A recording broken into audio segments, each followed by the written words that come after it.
Thanks. Going back to Syria, you mentioned the 3 service members being evaluated for TBIs. Who is responsible for that attack? Who did the U.S. military target on Tuesday? Yeah, again, as I highlighted on Tuesday, I mean, that's something that we're still assessing. It's, again, important to highlight that region has been so first of all, we know that Iranian-backed militia groups operate in that area. We also know that Syrian regime forces operate in that area. But this location has been used in the past by groups like Iranian-backed militias to target U.S. forces at MSS Euphrates. But again, in terms of who is operating those vehicles or who is firing those rockets and mortars, that is something that, as I understand it, CENTCOM is still assessing. True, but you did mention a T-64 tank last time.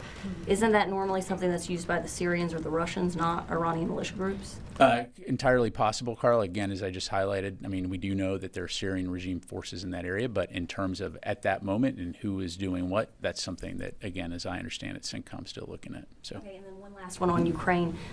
Is the Pentagon still committed to using up all of the funds that Congress approved to send to Ukraine? I think we're at $6 billion PDA left and $2 billion roughly in USAI. Right, 2.21 billion in USAI and 6.8 billion in PDA. And again, to be clear, the direction that we've received from the White House is to make every effort to continue to rush security assistance to Ukraine and employ the authorities that we have.